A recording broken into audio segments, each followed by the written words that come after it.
السلام عليكم ورحمة الله وبركاته. ازيكم يا شباب، اخباركم ايه؟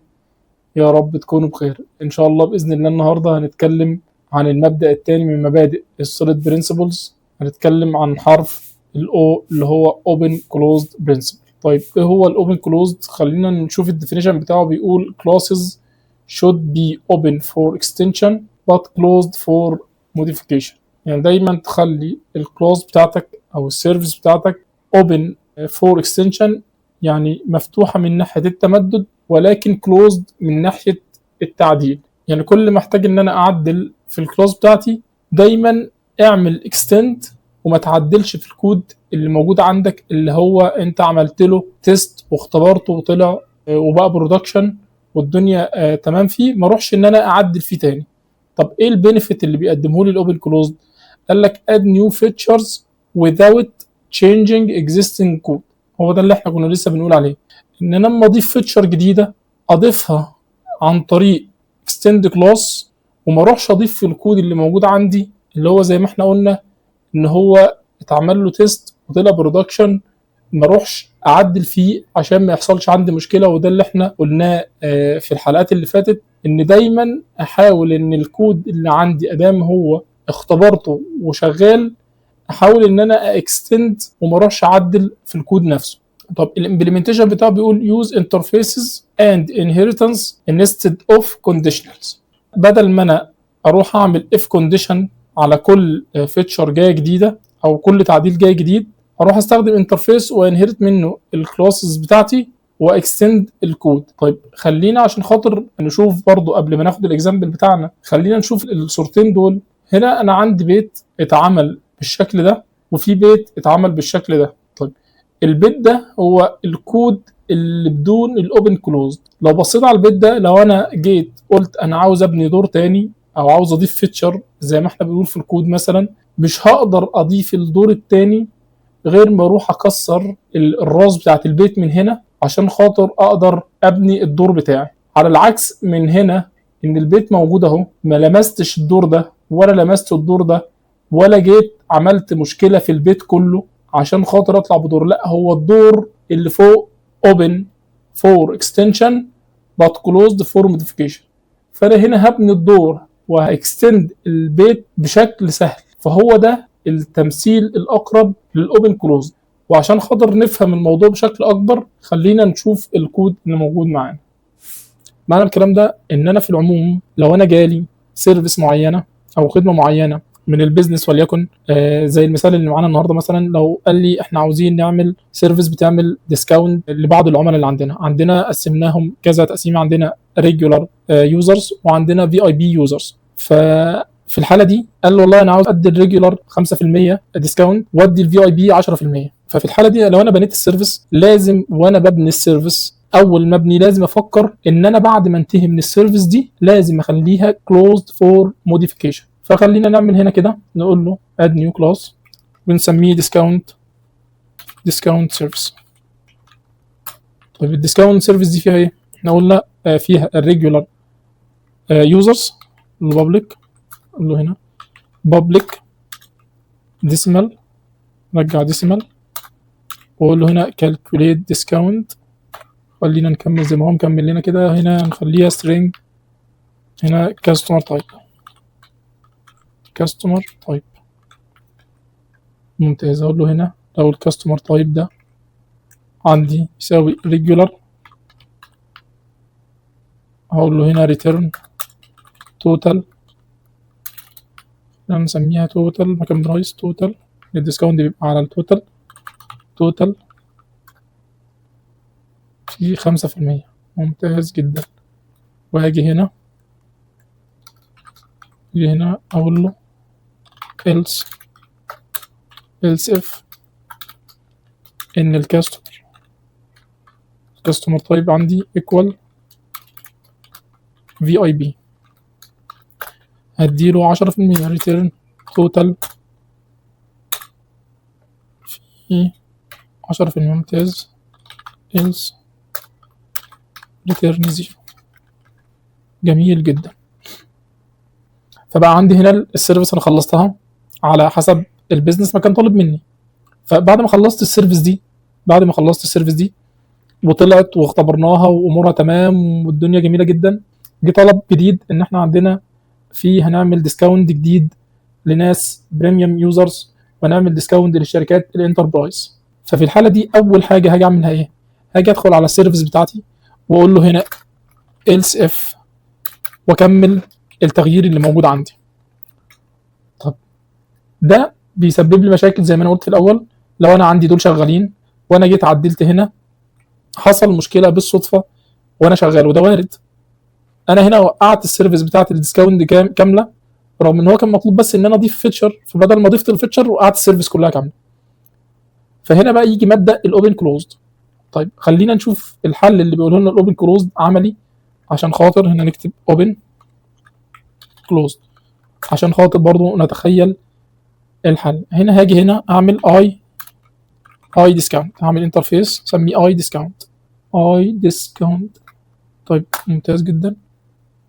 الاي ديسكاونت ده يبقى عندي فيه ميثود واحده، اقول له هنا public، مش محتاج public decimal calculate، واعمل هنا decimal total. ممتاز جدا. هاجي هنا بعد كده انا عندي regular users وعندي VIP. تمام، اقول له هنا regular discount. الريجولار ديسكاونت ده بيمبلمنت الانترفيس اي ديسكاونت. تمام، خلينا نكمل زي ما هو مكمل كده. هو فهم انا عاوز هنا الكالكوليت، هنا الكالكوليت عندي التوتال في 5%. طيب ممتاز. هنا اجي هنا اعمل كلاس تاني اخليه في اي بي ديسكاونت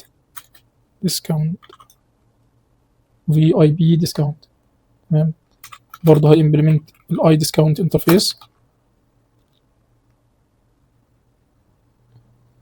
تمام، الاي ديسكاونت انترفيس خليه ريتيرن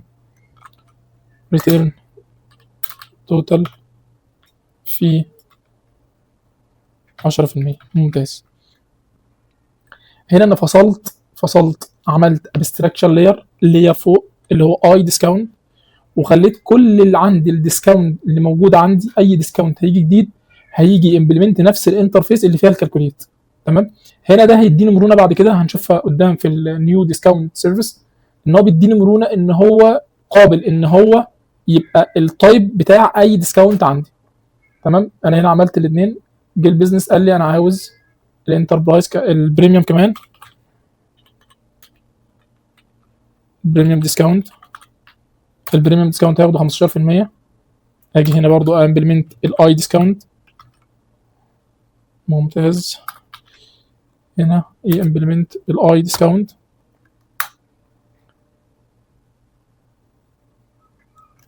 ممتاز، هنا هياخدوا 15%.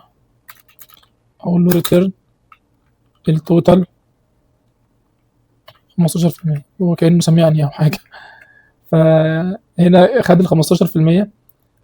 هنا بقى خليني اجي اعمل هنا بدل الديسكاونت سيرفيس اعمل حاجه اسمها نيو ديسكاونت سيرفيس.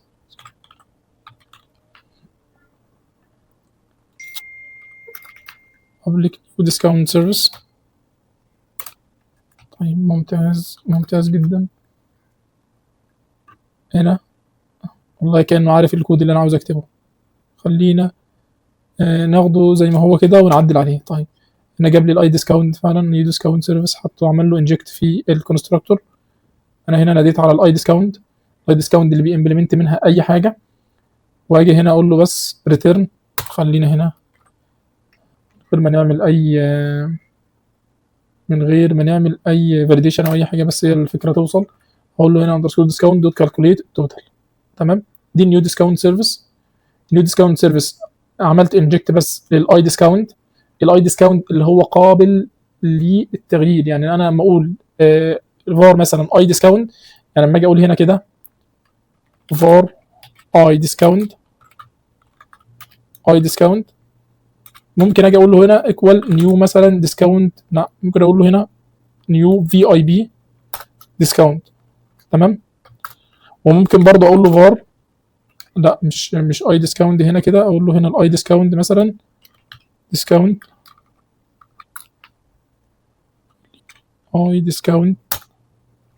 تمام. هنا مثلا في اي بي ديسكاونت، اقول له هنا في اي بي ديسكاونت. ممكن برضه هنا اقول له ريجولار ديسكاونت اقول له ايكوال نيو ريجولار ديسكاونت. خلاص هو بقى التايب اللي قابل ان هو يتغير مع اي نيو انستنس من الانستنس اللي بيمبلمنتوا منه. فده حقق لي مبدا الابستراكشن، هو بقى ابستراكشن دلوقتي. فانا لما اجي هنا انا بقى خلاص عندي النيو ديسكاونت سيرفيس، خلاص عملت انجكت وقلت له الديسكاونت دوت كالكوليت. تمام. هو هنا اما اجي اخد منه نيو انستنس من نيو ديسكاونت سيرفيس هديله هنا اي ديسكاونت انا عاوزه. فخلينا نشوف هنا لو انا جيت قلت له هنا، لو قلت له فار، لو انا جيت قلت له فار سيرفيس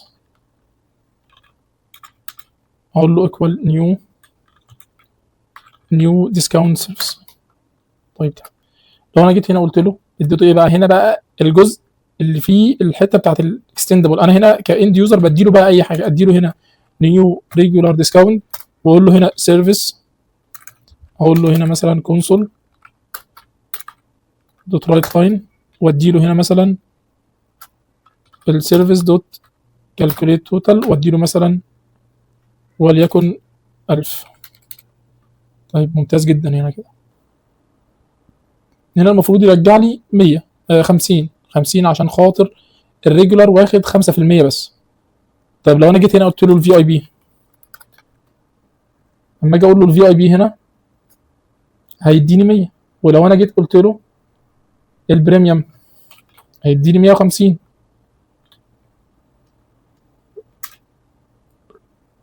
اديني البريميوم غلط مش مشكله، بريميوم ديسكاونت هيديني هنا ال 150. طيب تمام. جه بقى البيزنس قال لي احنا والله عاوزين ندي الانتربرايز ديسكاونت، خلاص نزلوا ديسكاونت الانتربرايز كمان. اقول له انتر برايس ديسكاونت، بس مجرد ان انا اعمل كلاس جديد اسميه انتربرايز ديسكاونت. الانتربرايز ده هي امبلمنت الاي ديسكاونت. ممتاز. بس بابليك خلينا نشيل الحاجات اللي احنا مش محتاجينها. هنا هيمبلمنت الانترفيس واقول له رجع لي هنا توتال في 20% كأنه هو عارف طيب انا اول ما ضفت الانتربرايز ديسكاونت ايه اللي حصل؟ انا هنا مباشره بدون ما ادخل في الكود اللي هنا، بدون ما ادخل في الكود اللي خاص هنا، بدون ما ادخل في الكود اللي هنا واعدل كل شويه، انا ما بقتش احتاج اعدل هنا. وده انا قفلته خلاص. انا كل اللي انا عملته عملت السيرفيس مره واحده وخليتها اكستندبل. اي ديسكاونت جاي جديد هيشتغل معايا. انا رحت مجرد ما انا رحت ضفت الانتربرايز ديسكاونت، اما اجي هنا اقول له الانتربرايز، برضه كاتبين الانتربرايز غلط. خلينا هنا الانتربرايز ديسكاونت. تمام. معلش سوري يا شباب. الانتربرايز ديسكاونت. طيب الانتربرايز ديسكاونت برضه كاتبينها انتربرايز سوري انتربرايز ديسكاونت. تمام. هنا اول ما جيت اديته الانتربرايز ديسكاونت واديته ال1000 زي ما هي، هنا هيديني 200. فهو ده المبدا الخاص بالاوبن كلوزد، ان انا دايما وانا بعمل خدمه احافظ ان انا اخليها دايما تكون اكستندبل. مش كل ما انا عاوز ان انا اعدل فيها اقعد اعمل اف ايلس لحد ما الاقي الميست بقت عندي كبيره جدا من كتر ما الطلبات بتيجي عليا. وفي نفس الوقت لو حصل مشكله في حاجه واحده منهم او ديسكاونت واحده منهم ممكن تعطل لي كل السيرفيس نفسها. فان شاء الله باذن الله تكون وصلت بالنسبه لكم الفكره، وان شاء الله هرفع الكود على جيت هاب لو حد حب يبص عليه يعني. ونتقابل في درس جديد ان شاء الله. والسلام عليكم ورحمه الله وبركاته.